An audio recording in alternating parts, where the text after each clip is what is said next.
Washington football. Woo!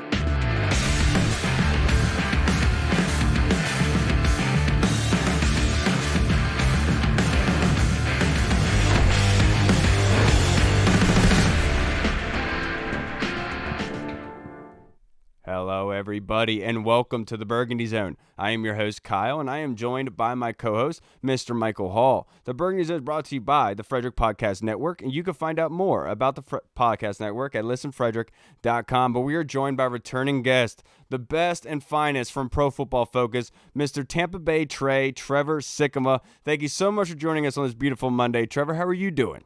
I am doing great, guys. Always appreciate you guys having me on the show, so I know this is going to be a good time. Appreciate you having me. Yeah, and that was a great Super Bowl last night, wasn't it? I mean, we all kind of knew that the Rams were going to pull away with that, but it was very surprising that the Bengals made it a game. The Rams went up early and then couldn't close it out. It seemed like one of the better Super Bowls that we've seen as of late, right?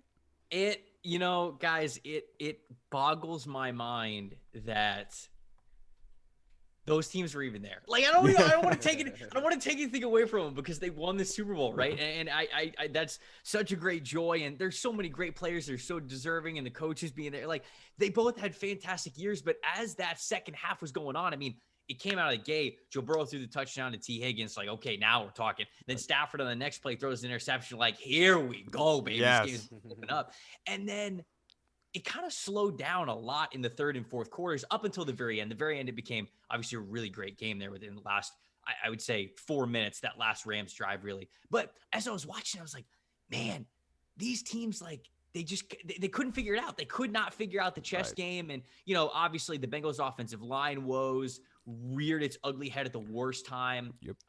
They just could not get the ball rolling. The Rams looked like they could not adjust at all whatsoever. It looked like they came out of the gate really hot, and then McVay was really struggling to adjust from not having Odell Beckham Jr., which is definitely understandable. But it was kind of this, and I tweeted this in the middle of the game, and it was probably very poor timing of me to tweet this, but I was like, man, should have been the Bills. And I just I was such a believer in the Bills this season that as I was watching the Super Bowl, I kind of was just like, damn, man, if this was the Bills, I think that they beat both of these teams. But look, not taking anything away from the Los Angeles Rams coming out as champions. It's incredible to see Sean McVay win a Super Bowl trophy at such a young age as a head coach. Aaron Donald solidifies his legacy. Odell Beckham Jr. gets a lot of respect now for having a ring, and I love that about him.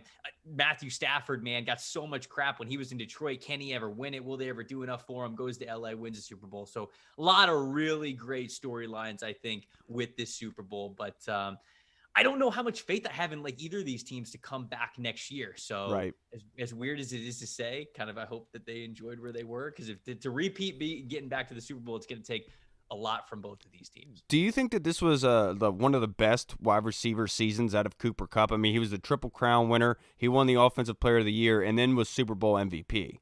Dude, unbelievable.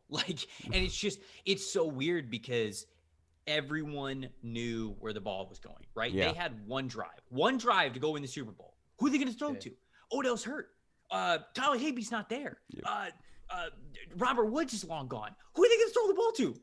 Van Jefferson's wife went into labor. I wonder if he knew that at the time. I wonder if he was even spaced out, which is truly an incredible, amazing story for Van Jefferson's wife to even tough it out and be there at the game and then go into labor, and then Van Jefferson going to the hospital, winning a Super Bowl, and then going to the hospital and seeing the birth of your son. Unbelievable. But I digress there. They knew the ball was going to Cooper Kupp. Yep. And there ain't nothing they could do about it. I mean, look at the touchdown that didn't even count, right? The one where he got absolutely flattened in the back of the end zone, just got absolutely popped. Dude's laying on the ground for a couple of seconds, and he goes, I better get up because ain't nobody else is catching his touchdown to win this game. And he did, right? And so it was a culmination of an unbelievable season. I'm glad that he got MVP. I'm glad that he got Offensive Player of the Year. I mean, he was just so deserving. It's been, you mentioned it, one of the most dominant seasons that I've seen from a wide receiver. We've had some great performances over the last, I'll just say, decade. The guys who've really been able to show out. But Cooper Kupp, man, for what he was able to do, especially as the wide receivers around him kind of got injured and weren't available, he only got brighter, and that's an awesome part of it. Yeah, 100% agree. I've been a Cooper Kupp fan since he came into the league, and you kind of hit on it a little bit beforehand, but the Bengals, obviously not a lot of people, well, pretty much nobody, unless you're a Bengals fan, really had them making the playoffs, let alone going to the Super Bowl this year. Obviously, along the way, it took a lot of right turns for them, which a lot of championship teams do get those lucky breaks here and there. Right. Do you think that this was one of those lucky seasons for the Bengals? And do you think they'll be one of those AFC teams that kind of contend with the Chiefs and the Bills on the line? And if so, or if not, what do they need to do to add to their team to kind of get to that level?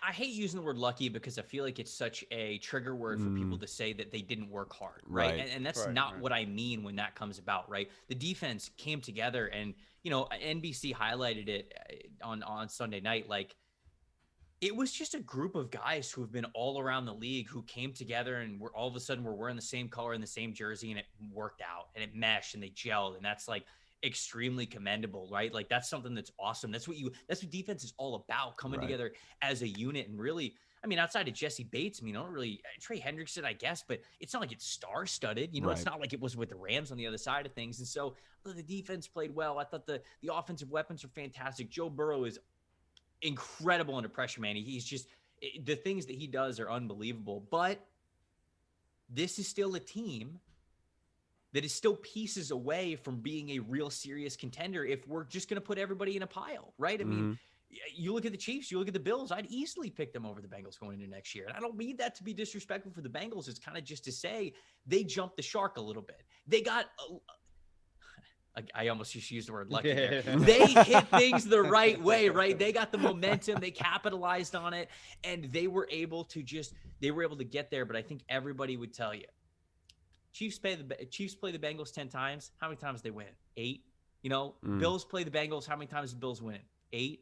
You even maybe look to that Titans game. Titans play the Bengals. How many times the Titans win? 6 or 7. That's just, those aren't the odds that you want to play. And I think just moving forward to kind of answer your question, you don't want to look at this season, if you're the Cincinnati Bengals ownership, management, everything, and say, we're good, let's run it back. They have to get more upgrades. They have to capitalize on this momentum, because if they go into next year with this same team, there's not even a guarantee that they make the playoffs again, right? They didn't even make the playoffs until the last 2 weeks of the season. And I know that's kind of the case for a lot of teams, but don't sit on this. Do not sit on this and think that we have arrived if we are the Bengals. It's got to get a lot better, especially along the offensive line. They did not have the trenches to be able to be called a Super Bowl team this year. Yeah, now let's bring it back to more important news, back to the Washington Commanders and all the talk. I know, Trevor, that you work for Pro Football Focus now, so you get all the rumors. So can you give us a little bit of something? Do you think that Washington could make a legitimate, realistic play for one of these vet quarterbacks like Russell Wilson, Deshaun Watson? We'll just put him in there. A-Rod. Do you think that are actual viable suitors? I mean, I think that they do. I would tell you that in a, with nothing involved, I think that Deshaun would probably make the most sense, because I think Ron Rivera's got the connection with working with a similar talent like Cam Newton was there, with a dual threat kind of a quarterback. And I know that Deshaun's more of a pocket passer than Cam Newton was. I'm not exactly one-on-one comparison there, but who knows what's about to happen with Deshaun Watson. Of course, there's a reason why he hasn't played. There's a reason why he hasn't been moved, and those reasons are valid. Right. And so I don't want to sweep that under the rug at all whatsoever. But he's obviously in the conversation when we have these talks. I don't think that Aaron Rodgers is going to be in Washington. I feel like he's either going to be a part of the Denver Broncos, part of the Green Bay Packers, or he's going to retire. Like, I don't think that he is opening up his recruitment, if you will. I don't see it. I think it's going to be one of those two teams. I've talked to some people who kind of believe that Denver is the front runner for good reason, and it's been the case for maybe a while now. There were talks of maybe him liking the potential of Denver last year when all this noise kind of came out for the first time. And so I think that probably still exists. Russell Wilson, who kind of knows, right? Because he released his initial, it was the New York teams, the wish list. New Orleans when Sean Payton was still there, this wish list of teams that he could go to, but a lot has changed with head coaches and situations. So who knows? I would say that I don't know if he wants to go to Washington, but maybe he does. Ron Rivera is such a respected head coach that maybe he would want to do that. The other guy I think is Derek Carr. Maybe you make a play for a guy like Derek Carr.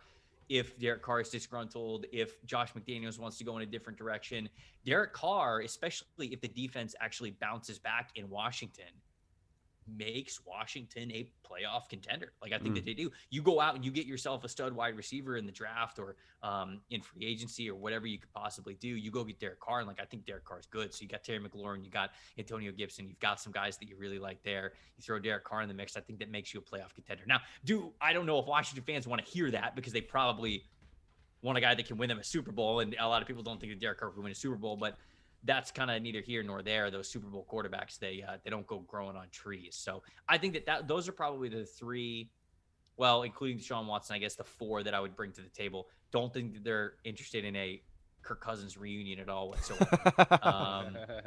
And, I guess there's other guys out there. People have talked about Mitchell Trubisky, but I don't think that's really something that they're looking to take a chance on. Daniel Jones, no, I don't really think, depending on what happens in New York. Yeah.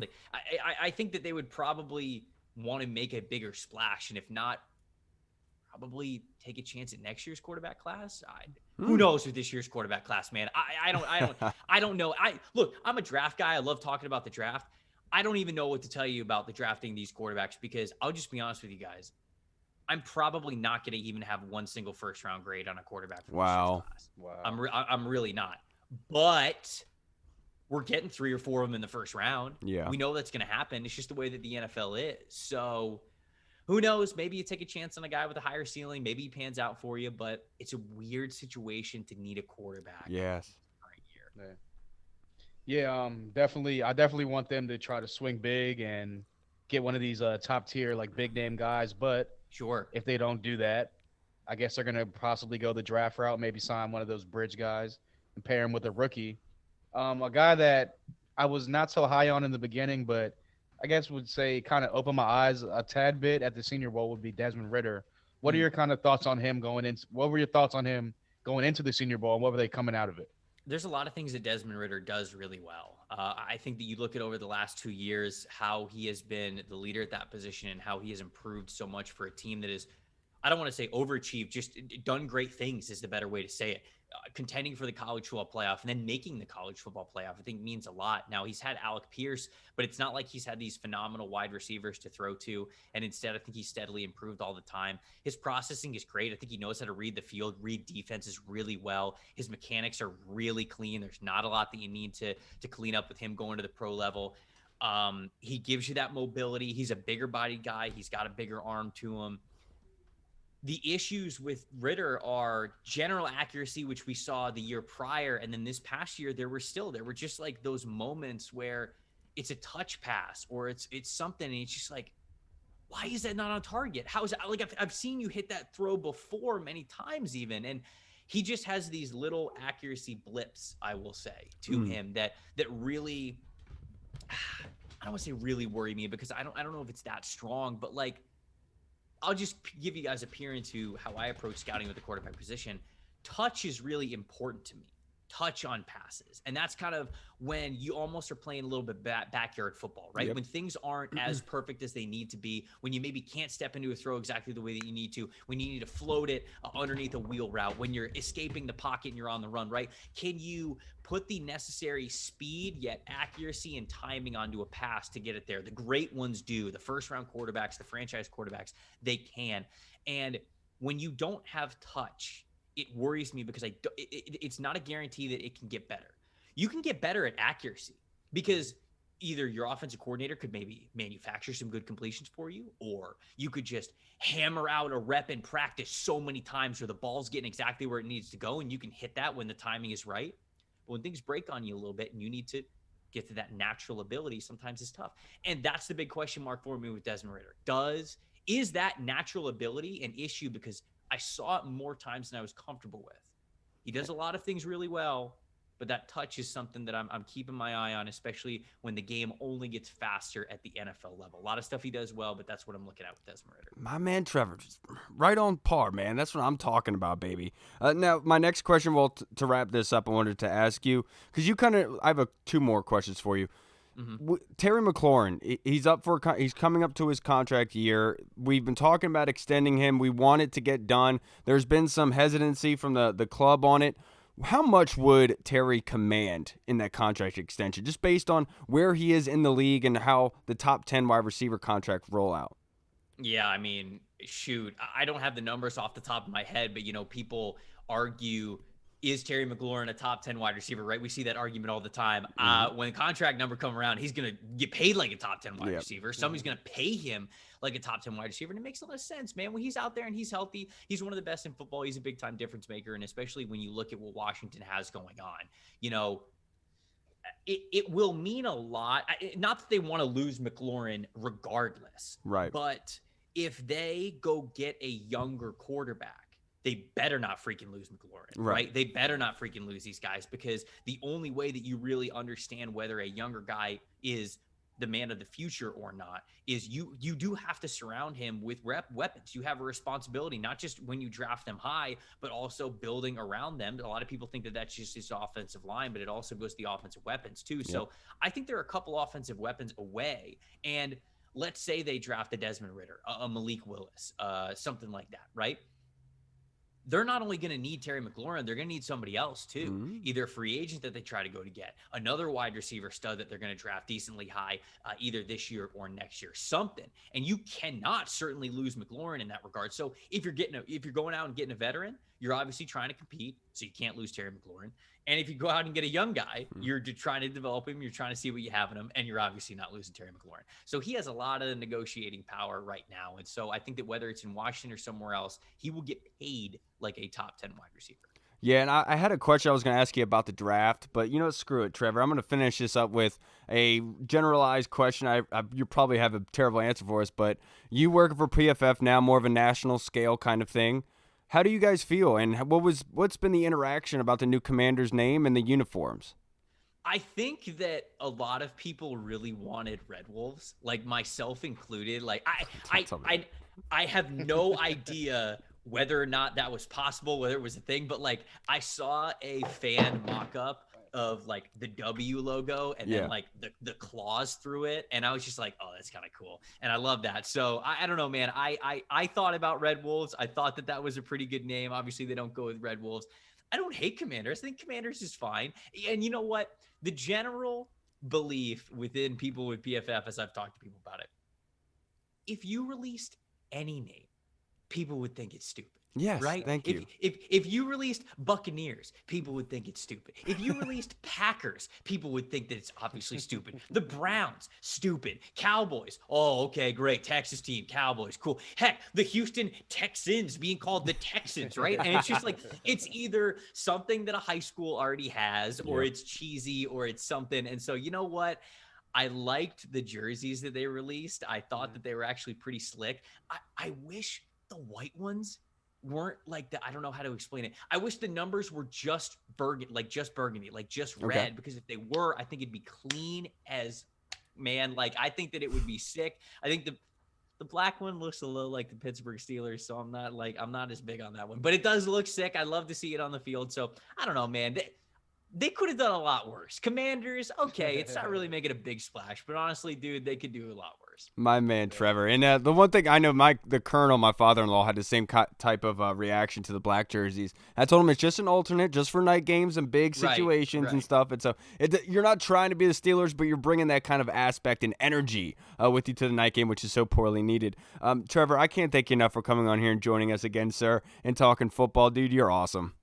Of course, guys. I really appreciate you guys having me on. It's a lot of fun to be on here, talk some ball with you. I'm excited about a great free agency and draft period. You guys are in for it, man. I think that we got some big shakeups on the roster in Washington coming up, and so I'm excited about it. So. Yes, sir. And Trevor, I will be hitting up your DMs again here very soon, sir, before the drafts. I know that's where your forte is, your expertise, and I'd love to be able to pick your mind a little bit more after the combine. And once we get to see these quarterbacks just a little bit more, maybe Kenny Pickett will actually get his hand size measured.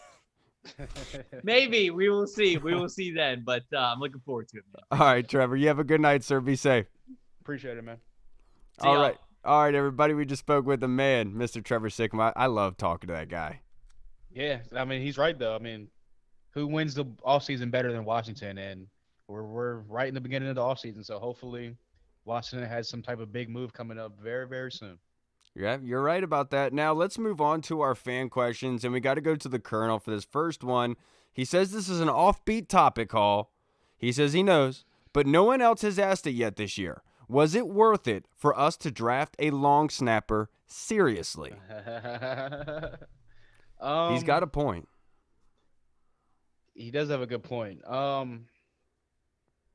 will say Tressway is one of the better players on our team, and obviously special teams plays a big part in games, especially with the punt game, the long snapper that can change field position. So I wasn't that high on spending a 5th-round pick on the long snapper, but when you lose a guy that's been on the team, I think he was like probably the longest. He was the longest tenured, yeah. Yeah, longest senior guy on the team, which was a long snapper. You got to replace him somehow. Could they maybe have picked up a guy in like an undrafted free agent and probably signed him to the team? Most likely, but at the end of the day, it's kind of like when you have a 1st-round pick. If you see that guy and you want that guy, you're targeting that guy, I guess you're going to go out and get that guy. And I guess maybe that's how they felt at the time. So we'll see how it pans out. Maybe he turns into one of the better long snappers in the league going forward. Was it worth it, Colonel? I mean, he touches the ball more than touches the ball a lot, you know. But I will say, was it worth it? I'm not really sure because we don't know the context of the situation, right? Like, we don't know if he was so highly coveted that they heard other teams were looking to draft this kid, and they were looking at it and say, look, we need him. And is it worth it now? Probably not because, you know, obviously the Bengals took Evan McPherson, right? And so that kind of shows everyone that that's why. That's why you needed to draft him. And because Evan McPherson would have been a help for this team, right? I mean, way everything shaped out with the kicker situation here, that would have really helped this football team. But the Bengals hit right. And I'm not going to pile on from the long snapper, but Colonel, you're right, sir. It probably was not worth it to go get Cameron Cheeseman. But we are joined by our next guest, one of my favorite Washington fans, and we have high up the totem pole, one of the best at the Draft Network, Mr. Ryan Fowler. Thank you for joining us tonight, Ryan. How are you doing? Thank you so much for having me, guys. I'm doing well. It's been a little while. Yeah, yes, it has. And what a great time to be able to pick your mind a little bit here, Ryan, because there's a whole bunch of rumors flying around. Bunch of the fan base wants Malik Willis. The other half wants Deshaun Watson or Russell Wilson. So based on the Senior Bowl, who came out of the Senior Bowl looking the best out of those quarterbacks? I think it's definitely Malik Willis. And coming into the week, we wanted to see so much from all of these quarterbacks, right? Every single throw was under the microscope of these scouts and all the talent evaluators at the NFL level. And Malik Willis, I think, clearly separated himself. I think it's easy to say that Kenny Pickett is QB1 in this class. He's the most pro-ready. That's everything you're hearing from guys everywhere. Pro-ready. But Malik Willis, right, is he has every tool in the book. He's a project for sure. But when you look at specifically with Washington, I don't think he'll be able to come in here and sit a year kind of on that path of Trey Lance. Are you going to draft Malik Willis 11th overall and have him sit behind Taylor Heineke? Thank you. That's a fireable offense in my opinion. Same with if you trade for Jimmy Garoppolo, but that's a whole nother story. But with Malik, I think he has a lot of tools. I think he has arm strength. I think he has a dual threat ability. If you want a guy that can loft it 6 yards downfield and then run 60 yards for a touchdown, I think we saw at the Senior Bowl his ability to create, inside of structure, outside of structure. But if you want a guy that's pro ready and a guy to come in and compete right away for a roster where soon, you're going to have to be able to pay Terry McLaurin, you're going to pay Antonio Gibson. You have all these contracts coming up.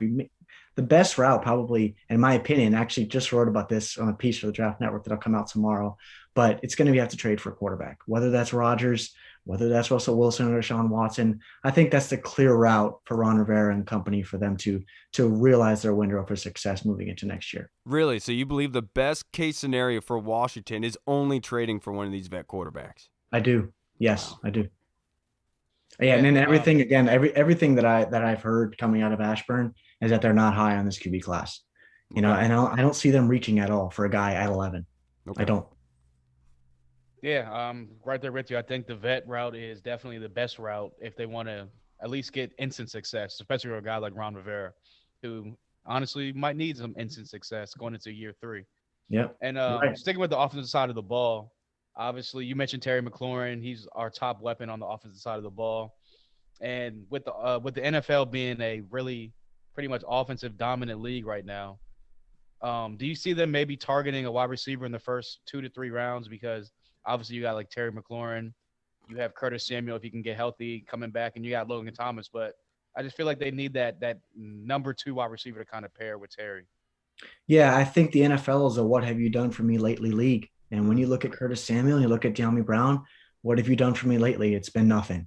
So if you're sitting at 11 and you have a chance at wide receiver 1 with a Jameson Williams or a Treylon Burks that could be able to fall into your hands, and you think that's a guy that you want to come in your offense, and sure, wide receiver 2, but he can develop into potentially just have a 1A and 1B with Terry McLaurin. Sure, it's going to also help if you had to get that QB1 in there and be able to throw them the football. It's going to matter. But if you're at 11 and you potentially think you can get that wide receiver 1 with Williams or Burks or Olave, whoever they like in that building, they need somebody to come in there and have an impact. And Terry McLaurin's going to be out, gone to Washington in the next couple of years. Yeah, I was going to ask you on top of what Hall's question was, is who do you think the number 1 wide receiver is in this class? I think you were pretty evident with Jameson Williams, even with the injury. Yeah, Jameson's special. That kid, he's special. And we saw the injury last year with Jalen Waddle and kind of how he came and had success for Miami this year. And I'm not really worried about the injury with him. He's completely electric. Who's your comp for Treylon Burks? I think it's easy to say Debo. Everyone's looking for that next Debo. Who's the next Debo Samuel?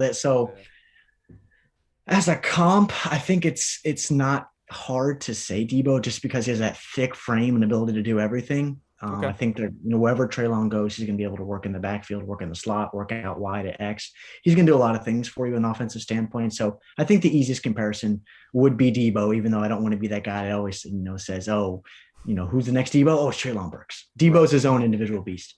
And let's just say this is a hypothetical perfect world that Washington is able to get their quarterback without having to trade away their first-round pick, right? But with that number 11 overall, besides quarterback, who should Washington be targeting? Because the whole big question is, you're going to have like Devin Lloyd there possibly. You're going to have Nakobe Dean as well for the middle linebacker, and fans' heads would explode if you're drafting another linebacker here in the first round. Or do you go down the wide receiver route like you talked about? What do you think is the best avenue for Washington at 11?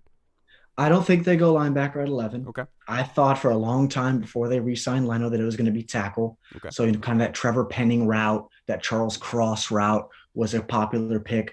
But for right now, I wouldn't even be surprised if they trade back and garner some more picks. They only have 6 picks.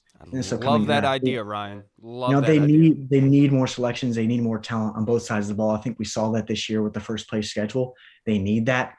So at 11 overall, if they're going to stay there, for me, it's either a corner or it's a receiver. So it's Andrew Booth, it's Sauce Gardner, or it's Jameson Williams or Treylon Burks. So wide receiver or corner for me. My man. Yeah, I love Sauce Gardner. A lot of the talk, even before when Ron Rivera was first hired, it was already kind of shifting to more of an offensive league and more of the kind of Sean McVays and the Zach Taylors of the world, the younger offensive minds. I first want to get your thoughts on what you think of Ron Rivera, how he's doing it so far in Washington, and do you think that Washington's, I guess you want to call it, behind the curve as far as like still hiring a defensive-minded coach, or do you think that he's the right fit for Washington going forward? Well, if you could tell me who coached in Washington in 2013, hell, I mean, God, look, everyone's getting a job, right? All of those guys left the building in 2013, and it's just crazy how they couldn't get one guy to stay, But from being behind the curve standpoint, I do like Ron Rivera. Just comparing him to how Jay Gruden was as the players coach, and you saw the stuff, the antics with Sean Jackson at practice and all the other crap that went on there. But I do like Ron. I just think 2 back-to-back seasons of sub 500 campaigns, especially under Snyder, your seat's gonna warm a little bit. Doesn't matter who you are. This city is hungry for success. I think we're seeing young coaches everywhere like Zach Taylor, like Sean McVay. I think Kevin O'Connell is going to have a lot of success in Minnesota, whether Kirk Cousins stays there or not over the next couple of years. But I do like Ron. I like his staff that he has there, and I think he's building something special here for the next couple of years. If he gets his QB1, which I think is a big, big, big point. Yeah, me as well. I have to agree with you there. Now, Ryan, let's bring us to the draft because we talked about you don't think that they're going to take a linebacker in that first round. So who are some linebackers that Washington could target in the later end of the rounds, possibly the 3 to 7? And then interior linemen, most likely Brandon Scherff's going to be leaving as well. I know this is a deep class for the interior. Yeah, I'll start with the interior line. And one name I really want everyone to look up is Dylan Parham. He's a guard from Memphis. He weighed in at the Senior Bowl with much more sand in his pants than what we expected him to weigh in at. He's a dancing bear. He really is. He has excellent feet. There probably isn't a more athletic interior lineman, because I'm not going to disgrace Evan Neal or Charles Cross in that aspect, as they're freak athletes in themselves. But Dylan Parham out of Memphis, it seems like Memphis just pumps out athletes no matter what the position is every single year.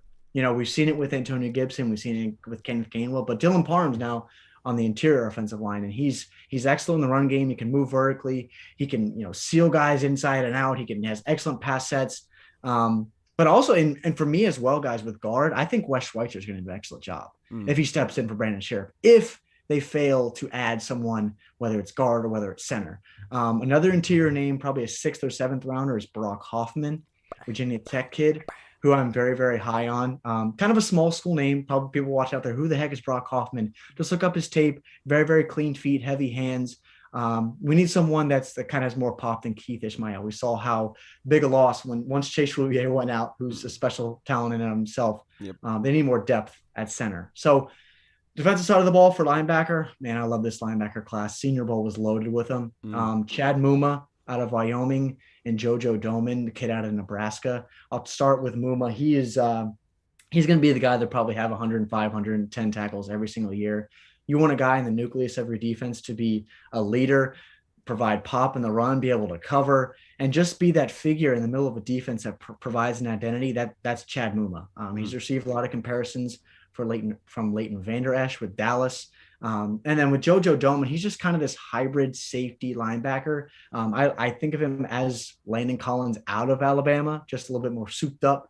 He's able to do everything. He was covering tight ends with ease, covering Isaiah Likely, Trey McBride, covering running backs in Mobile. He's absolutely excellent. He chased down Jackson Smith and Jigba in one of the craziest clips I saw on film this year when Nebraska played Ohio State. So this guy can do everything. JoJo Doman and Chad Muma are two backers I'm really, really high on in the middle rounds. And Damone Clark out of linebacker out of LSU as well. I watched a little bit of his tape the other day.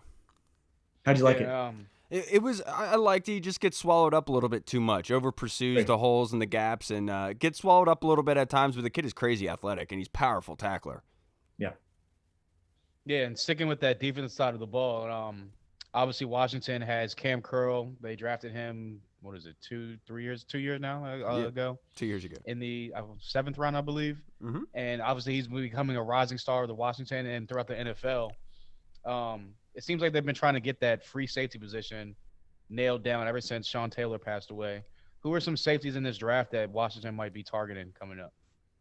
I think 11 might be too high for him, but Jaquan Brisker out of Penn State and Daxton Hill out of Michigan. Hill's a little bit of do-it-all, so I'm not really sure where exactly he falls if you want him kind of coming in and being that roaming safety at the top of your defense from day one. And I know like Bobby McCain, he may be back, but for me, it's Jaquan Brisker. It's Kyle Hamilton, CV1. He's best player available, and he's number one on my board easily, to be completely honest with you. But Jaquan Brisker is my safety too. He does everything for Penn State, super, super athletic. See a lot of these Penn State guys. We saw Micah Parsons, Odafe Away come out as these freak athletic guys with excellent fundamental athletic profiles. But Jaquan's able to fill the second level in the run. He's able to drop in the pass. He's physical in man coverage. He'll play through the contact point. So Jaquan Brisker, if Washington's looking for a guy at 11, like I kind of talked about earlier, if you trade back, I don't know how far back they'll go, but if you look at maybe 17, 18, 19, and you take a Jaquan Brisker, guy that will test well and will continue to rise up draft boards, I think that's a perfect spot if you get another second or third rounder for someone that maybe wants to come up and take a Malik Willis or take a Kenny Pickett. Jaquan Brisker in the early 20s would be my safety target if Washington were to go that route. And now to wrap this up, Ryan, I only have a couple more questions for you, but what are your thoughts on Matt Corral, who was not at the Senior Bowl, but is talked about as being one of the better quarterbacks in this draft? A lot of people have been mocking him at number 11 to go to Washington. Yeah, not a Matt Corral fan. I think he's a great kid. I do. He doesn't move the needle for me. I think he's a souped up Taylor Heineke. I think that's the comparison I make for him. I'm not a Matt Corral guy, and it's nothing against Matt. Again, I think he's a great guy. Had a great career at Ole Miss in that Lane Kiffin offense. Great kid. He's a big supporter of the Draft Network, so shout out to him. But as a quarterback and a potential leader of the franchise, I don't see Matt Corral coming in and moving the needle that much for me as a QB1. Yes, and my last one for you, Ryan, since you're a Washington fan, what can Washington learn, the Commanders learn, from the two Super Bowl teams that were present last night? Obviously, they both went down different ways in order to get to the Super Bowl, but I have a feeling that you're going to be leaning one way. Well, I think it's acquire a QB1. I really think that it just matters as far as who's your quarterback. It's either you have a QB1 in this league or you're looking for one. And both teams kind of acquire that in a different way. We saw McVay acquire Stafford via trade, and the Bengals, who won 4 games last year and 2 games a year prior, then select Burrow. Tore his ACL in Washington, like everybody seemingly has over the last couple of years on that FedEx turf. Yep. But I just think for Washington, it's get the QB1 and then move on from there. And again, everything is everything is in the now. It's kind of a process, but for Washington, they have talent on both sides of the football. We all know that. Their schedule is going to be easier this year. Ron Rivera's 3rd season. There's going to be pressure on everybody. There's a new name. We got new jerseys, a potential new stadium coming in the next 5 to 7, 10 years, whatever it is, wherever that may be. But it's get a QB1 in the building. And I think that's been the main question since Mark Reppin, left in the 90s. So. Yeah, absolutely. And I love how all your answers, you're kind of subtly saying that you don't expect them to have a 1st-round pick. And I absolutely love that, Ryan, because I'm right there with you, sir. I hope that they do pull the big guns out. And but real quick before you go, you talked about the stadium. Any place in particular you'd like it to go besides RFK? Yeah, I think RFK is the easy one. There's so much Right. tradition there on that soil, but I would like to see it over by MGM. I don't know what the price would be for that. Kind of create just a whole little area around National Harbor. They built up that area so much over the last couple of years. I would love to see it over the National Harbor by MGM. Yep, keep it in Maryland. I'm right there with you, Ryan. Right. A lot of people would be happy about that. It's right in the intersection, right, of all 3 states. So you're absolutely right about that. Ryan Fowler of the Draft Network. Thank you so much for joining us, sir. It has been a pleasure, and you brought us some great tidbits, brother. So I can't thank you enough for doing that. And if you want to plug your Twitter and social media handles, just in case anybody following wants to come follow you. Yeah, on Twitter, you can find me at _Ryan Fowler _ on Twitter, and all my work is housed at thedraftnetwork.com. And make sure you guys go check out the best mock draft simulator out there. Thank you so much, Ryan. You have a good night, sir. Be safe. Thank you, guys. Talk to you soon. Of course, brother. All right, everybody, we just spoke with, man, we were just ripping off some fantastic guests today, and we got one more poised for you. I like how he went Mike Reed on him, and yeah, he's a nice guy talking about Matt Corral. Yeah, he did. He totally did do that, bro. And it was so messed up that he did it. But let's get back to our fan questions. And this one's from the Colonel discussion. LA did it. There's no way to keep Von Miller, Odell, Woods, Cooper Kupp, Ramsey, etc. They don't have the money to do what Tampa Bay did last year when they brought back their entire team. The Rams bought a Super Bowl team successfully and cannot repeat given that they've mortgaged on future picks. Question, should this be a strategy for the Commanders? After all, we will begin losing our 1st-round draft picks on D-line next year and must restructure Landon's contract. Your thoughts? I wouldn't mind them doing that because that it shows a confidence that the coaches have in the players that, hey, I think you guys are good enough to win right now, and we're going to keep adding pieces to go into win now mode. There was a stat last night. I forget. I want to say it was. I forgot how many players they said it was, but either way, they were pretty much saying that all of their draft picks for the Rams, that is, all their 3rd or 4th to 7th round draft picks over the past couple of years have been playing this season or were on the field last night. So that means pretty much in short term answer, you got to hit on your draft picks. You can go all in for superstar players and kind of load up on your cap space as far as like the top heavy people, but you got to start hitting on those young guys to kind of not only replenish the cupboard, but those guys have those really low NFL standard contracts, and you can kind of build off of that. And honestly, if you look at the past couple of years in the draft with this team, rounds 3 through 7, they've hit some pretty good people within Antonio Gibson, Terry McLaurin, Holcomb, obviously Cam Curl. We just talked about Cam Curl, 7th round pick. So if they can keep on hitting on the back end draft picks, I wouldn't mind them going in all in kind of this. Your mic went out, Hall. But so LA was playing with fire, right? And that's what essentially you can get burned in that sense. And look, they did win and bought a Super Bowl, and it's probably smart on their behalf because LA is just straight up not a good sports town. I'm going to be honest with you. Say what you want about DC and Washington in this area not being a good sports town. I've even said that myself. But when they win, they show up. You can't say the same for the LA fans. You know what I mean? And I understand why they went out and did it, but I'm not sure if Washington is in the position to be able to do that, to acquire those guys and to be able to go out and get them. But I will say, if this is your chance to go out and get one of those quarterbacks, then yeah, you do sell the house to go get them. I'm not sure about going out to get like a Jalen Ramsey type of guy. Obviously, Aaron Donald being a freak of freaking nature. Nobody should be that size, that small, that chiseled. And he looks like a G.I. Joe character, man. He's absolutely unreal how good he is. But that was the right position for them. I know that imitation is the sincerest form of flattery. I get it.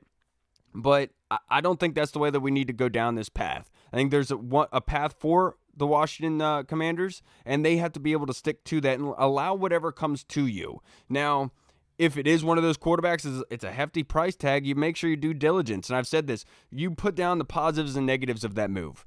If the positives outweigh the negatives, you pull the trigger. And you have to be able to make sure you're dotting your I's and crossing your T's, making sure that you're getting those projections correct. And when you're making this assumption, I would love to be able to get one of those quarterbacks in here, but I'm not sure if they're going to go down that route, brother. You know what I mean? But let's move on to our next question. This is from Mike Puckett, and this is the same sort of one. Does the trade for Stafford make it an easier decision for a team to move up first-round picks and players for a vet quarterback? After seeing what the Rams accomplished under this first season with the Rams, while some say it's too much because of age, etc. Yeah, I mean, I guess it just depends on where you're at as far as your team building wise. Like, everyone's expecting Aaron Rodgers to maybe make the move to Denver. They seem like a team that you could say is a quarterback away. I wouldn't say that per se because look at the division they're playing in as well as the conference they're playing in. But again, they won, 9 games last year with Teddy Bridgewater, who, I mean, I like Teddy Bridgewater, but let's be honest. He's a below average quarterback. He's like one of those back end average quarterbacks, like middle back end quarterbacks. So you got a guy like Aaron Rodgers in there with those receivers, that defense, and all of a sudden maybe you're a contender. So I just think it depends on where you're at as far as like I said, your team building status, and yeah, do you have the players to you already have the players in place to support that quarterback coming in, and do you have the younger players to kind of step up because you're going to be getting rid of those draft picks to kind of replace those younger players with. So I just think like I said, it all depends on where you're at as far as your team building process. Yeah, and one thing I will say, credit to Logan Paulson, because when he talked about the breakdown for the game, he talked about how good Sean McVay is at scripting plays at the beginning of games, being able to know what defenses want, and it kind of goes to the point of they went up 13-3. His beginning of the game really did set them apart. But it's after that, it's the adjusting mid-game. That's where the issue is for Sean McVay, and that proved its the ugly face showed itself last night during that game because they could not get out of their own way up until that fourth quarter. They only scored a field goal up until that fourth quarter touchdown by Cooper Kupp. So they were in for a heavy piece there. Now our next question is from Orange Crush 92, our guy, Commander OC. It was put out on Twitter today, Rivera's quote on Chase Young, meaning, quote, he's a physical football player, and I'd love to see him get back to his physical style and not as much as a finesse type of guy. And Commander OC said he was weak, ? And I kind of just talked about the finesse pass rusher. So his question to us, Hall, what does finesse mean exactly as a pass rusher? Does that mean you're more focused on technique getting you by? And if so, exactly what techniques could he or an end like Chase be using that could be better than outright physicality? When I say to me, when I hear someone say they use finesse or finesse type of DN, I think of more of a kind of what Chase was trying to do this year, which was beat him with his speed on the outside and kind of just use his athletic ability to beat the left tackle or right tackle, whoever he was going against, as opposed to, I guess, what Ron Rivera is talking about, which is being that physical dominant specimen that he's known to be since high school pretty much, and putting your hands on the tackle and kind of just getting under his shoulder pads, and then using your techniques as far as your rip move, your spin moves, your what do you call it? Swim, rip. I don't know. Either way, spin Bull moves. rush. Bull rush, yeah, bull rush, and then that's when you can kind of start to add in the finesse. Like, I mean, look at a guy like Von Miller. Yeah, he's like he can bend the edge and stuff like that, but he can still set you up with like the dead arm. He can use the bull rush, and then all of a sudden, when you're least expecting it, he dips that corner on you. He uses that spin move on you, hits you with what you would call a finesse move. So, I just think that's what he meant by he needs to get back to the physical, what he was doing physically, which was I would say he was doing that his rookie year, which resulted in 7.5 sacks. You hit it right, the nail right on the head. That's exactly what I'm kind of thinking here with Chase. What does finesse mean exactly? It means that you're bending the edge, you're doing what Von Miller does, being able to get around the tackle, using your hands, make sure that you're playing free. Whereas when you're playing physically, you're just imposing your will on that offensive lineman, and you're just doing everything in your power to abrupt and stop what he's doing, which is what Chase Young has done his entire career. Being a fantastic run defender, but also being very physical and wreaking havoc on his way to the quarterback. It seemed like his rookie year, he didn't get the sack totals that he really, really wanted. And so he kind of went into his second year thinking, I have to redo things, right? I have to fine things up technically wise with his moves and pass rush moves, and it made him get him thinking too much. And I think what Rivera is basically saying here is stop thinking too much. The sack numbers will come if you play the way that you're supposed to play, which is physical, imposing your will on that tackle on that offensive line, and making sure that you're wreaking havoc everywhere. And it really did cost them in the run game at times, obviously with being able to lose the containment on quarterbacks, being able to run out of the pocket. We saw that time and time again with Chase Young this year, losing his containment on that quarterback and him running upfield for a first down on 3rd and long, like we saw so many freaking times. But that's what I kind of see with this finesse aspect. Instead of allowing the offensive line to dictate what you're doing, just impose your will on them, brother. But that's just me. I'm not sure about you. Yeah, no, I agree with that. Like you said, yeah, I mean, that's what he was known for coming out of high school to Ohio State.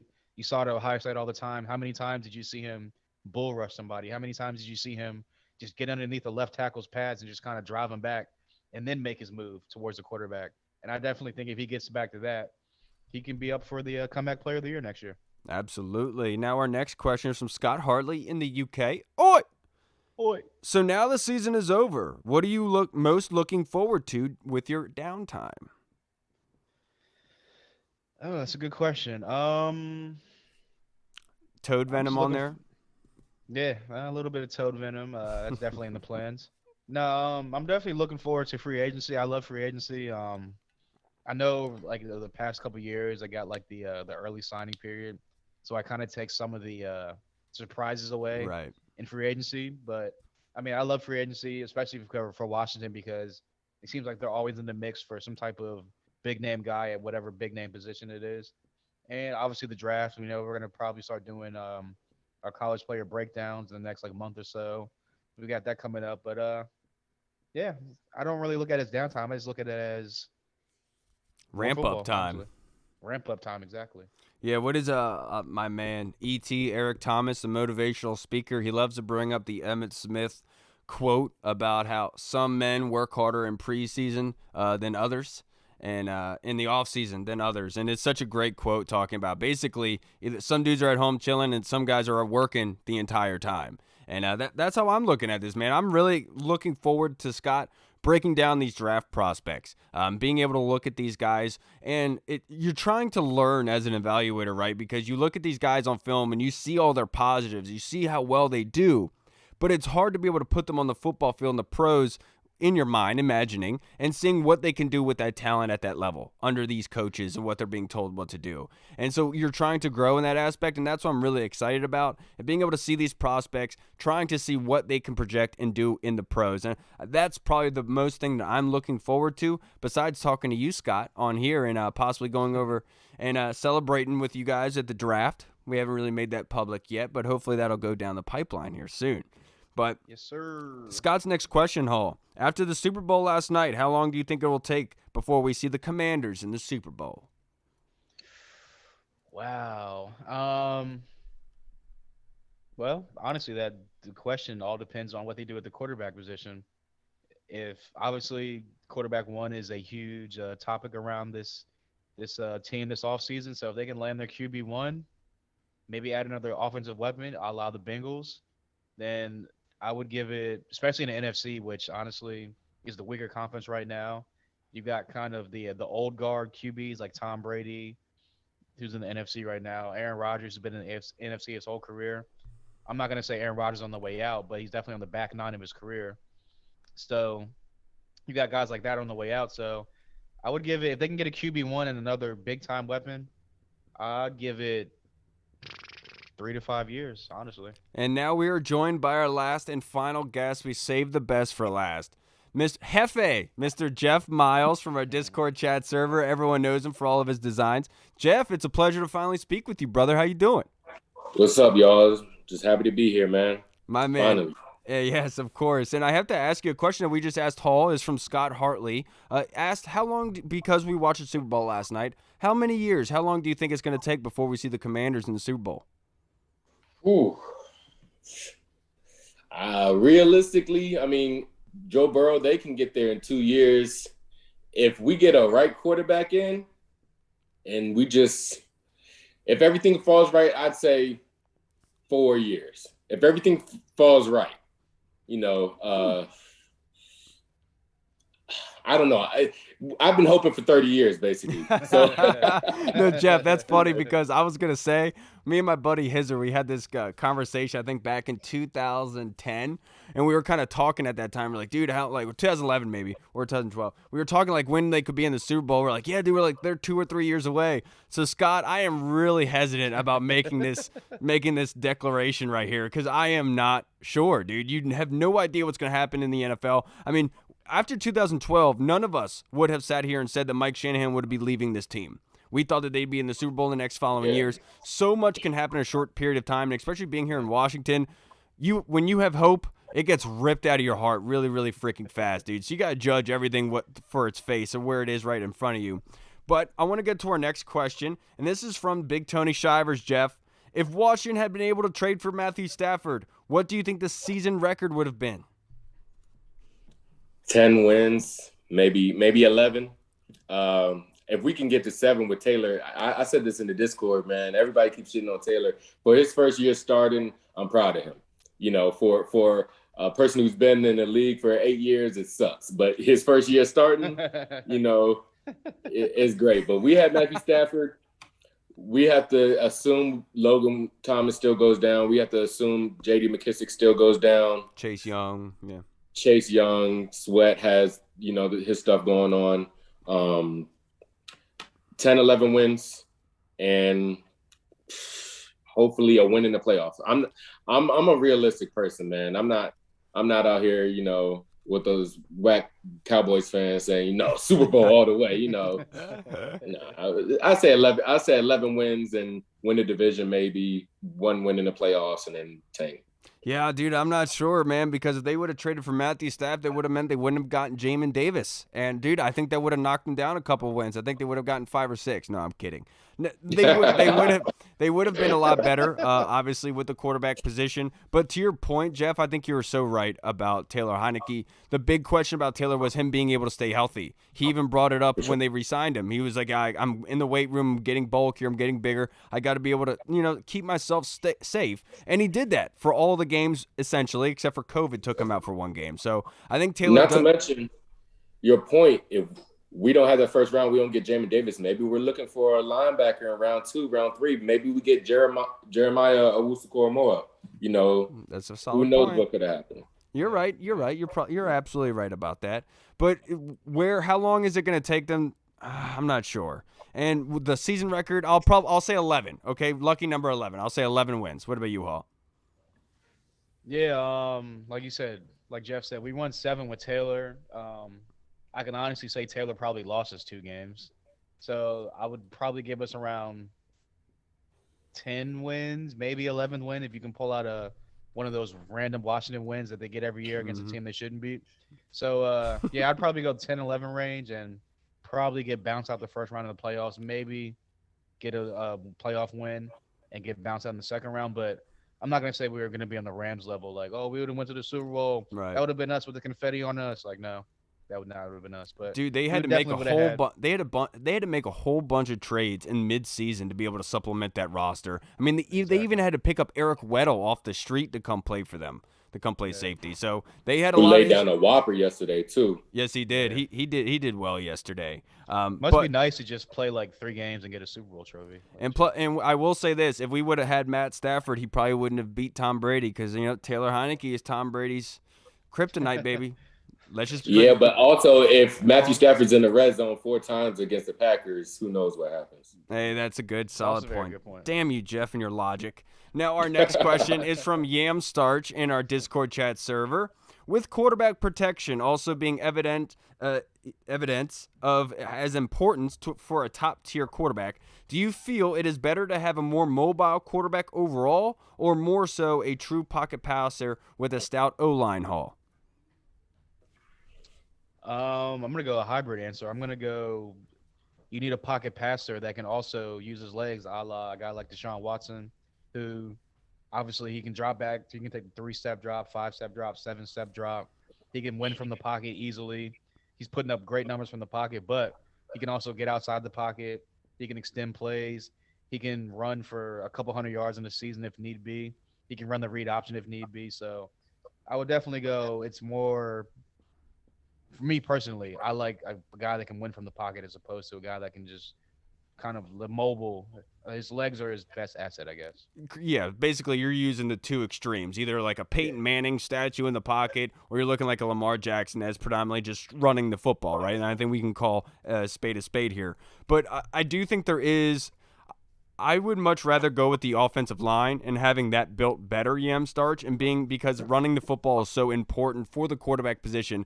Play action makes their job so much easier. I would much rather have that with a quarterback that is able to sit in the pocket, diagnose the defense, and get the ball into his playmaker's hands, but also being able to let his legs make some yardage, because you're going to need that. We saw that with Taylor Heinicke, and one player comes to mind that perfectly describes that is Desmond Ridder. But we're not here to talk about rookie quarterbacks.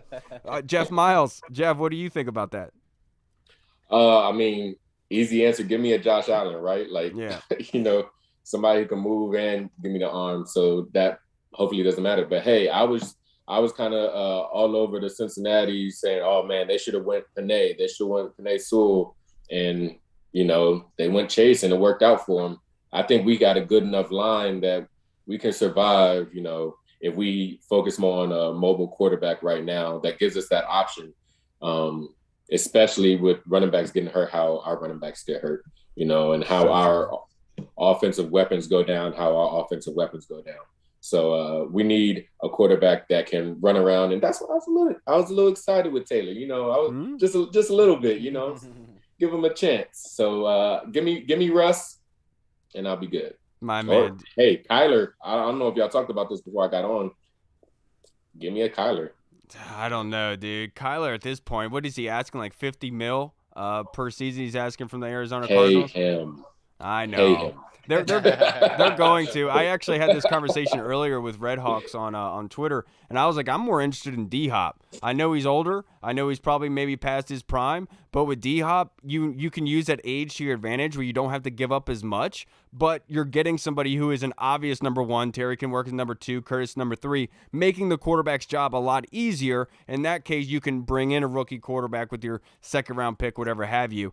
I would much rather go down that path with Kyler Murray, but I think this is all just propaganda to get him as much money as possible, because the other reports came out and said that he wasn't on his phone at halftime. He doesn't listen to music at halftime and avoid his teammates. But, it is what it is. It's all hearsay at this point. The Arizona Cardinals and Kyler are pointing fingers at each other. I don't want any parts of that, man. You guys can stay there. Somebody said that he's going to be playing baseball in 5 years. I'm not sure about that, but I wouldn't be surprised. Arizona still has all the control. He still has another year left on his contract. They can franchise him like we did with Kirk 2 times. Like, he ain't going nowhere. He's not. My point is pay anybody. Pay. Pay anybody. Now at this point, pay him. I don't care. Even RG3? Fuck out of here. I'm sorry. That's perfect. That's perfect. No, that's great. And then Yam Sarge's last question to wrap up this episode, guys. He says, to piggyback off of the O-line question, he personally feels that Scherff will be gone soon. Do we replace him from within with the draft or free agency? He says, I still feel like we can make the O-line a bit better, but where and how? Jeff. I think both. You put in, Schweitzer right there, and then I feel like you're not doing the team a service if you don't draft the offensive lineman in every draft, just in case, So you do both. Move in Wes. He knows the scheme. Clearly, he can play anywhere on the line. And then draft a young gun.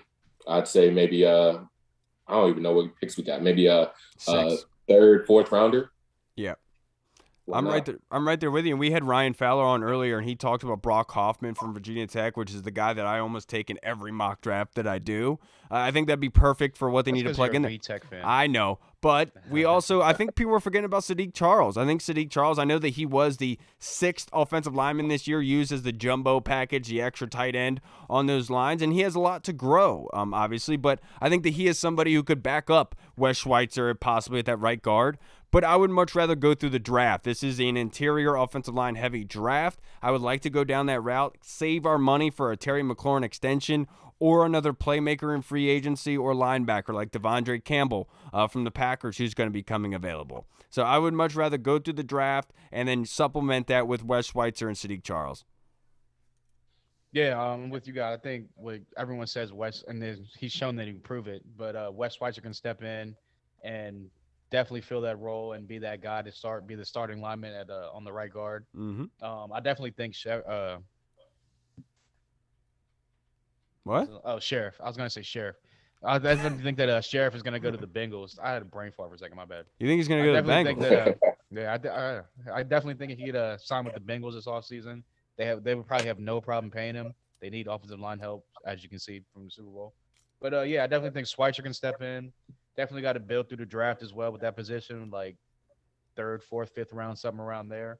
And if you look at Rivera's track record while being here, he's took in got a couple of like older free agent guys, and they've turned into pretty good signings here. So I definitely think that could be another route as well. Yeah, I know that we kind of heard Logan say that Brandon basically wants to be close to home. So I was thinking maybe like Minnesota or Green Bay, something like that would probably make the most sense for him. I'm geographically challenged, so I'm not really sure. He's from. He went to Iowa.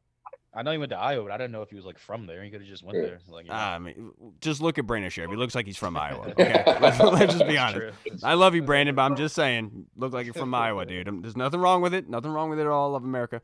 All right, everybody, that's gonna wrap us up for this show. Jeff, I can't thank you enough for coming on and joining us, sir. You're one of our biggest contributors to this show. You're always interacting with us, and I loved your fiery speech after the name change for the fan base. I was sitting here complaining, sir, because I know that you were very vocal about the Red Wolves name, and you could have easily been pissed off at the team, but you didn't take that route. You took the high road, and I just want to say I respect the hell out of you for it, sir. Yeah, thank you. I want to thank y'all, man. I've not to put anyone out there, but I've listened to some other, Washington football podcasts, and I'm like, man, this is painful. But y'all's, man, I'm always engaged. I love what y'all say. I love the takes. I love the interviews, man. And as for Commanders, man, I'm going to support this city. I'm a Wizards fan, Caps fan, and I don't even live in DC anymore. I'm out here in Texas repping for us, with all these Dallas fans, and I'm gonna be out here repping regardless, but I appreciate y'all, man, and keep doing what y'all are doing. I appreciate you, Jeff, as always, and we're gonna get you back on here, sir. And if you guys haven't already, make sure you guys go and follow Jeff on Instagram. If you want to plug your handle real quick, because you put out a new logo that was hog centric. If you want to kind of talk about that in your Instagram handle. Yeah. So my Instagram is Jefe, Jefe, right? Jefe.Miles. I like to do a lot of stuff. So I'm a acrylic, oil, and graphic artist. I like to do things for my city, and one of those things were logos. I did a couple portraits for the Chase Young graphic portrait, Antonio Gibson. We don't talk about Ronald Darby, but I did one of Ronald Darby. But the logo, yeah, I love doing the logo, something for my team. And as soon as they came up with the, rebranding, I was like, oh man, this would be a dope, time to put my influence for my team. Didn't go a long way, but, it's still cool to think about. And even if the team never looks at my stuff, I love my fellow fans, to see it, and we could talk, and we can, just ideas. I love this city. I love this team, and it is what it is. My man, dude, because I remember you putting out everything with the Red Wolves, and I know I wasn't a big guy of it, but I told you, man, the stuff that you're doing is incredible. It's great stuff. I hate the name, but I love what you're doing here. And obviously your talent shows. You have a big following because of it. Quick question.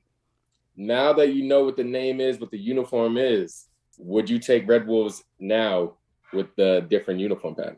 No. And the reason why I say that is because specifically speaking, on 2 separate occasions, I have been messaged and told that younger kids have said, I like the Commanders, and they've actually gone and buy merchandise because of what the kids have said. And there was even Tony Shivers actually told me this. I'm sorry I'm putting this out there, Tony, but his daughter even said to him, I want to go get Commanders. I like Commanders. And they were on the way, and she said that she can now rep sweatshirt merchandise that her uncles who were in the military do. And so that was kind of her connection to her uncle. So from that point, I was like, dude, that was my vision from the get-go with the military-style name, and it's just awesome to see it come into fruition. With no disrespect to the Red Wolves, Jeff, it's just I love what I'm seeing at the moment. Hey, when I lose, I lose, and being a fan of this team, I know that. So, to say the least, brother.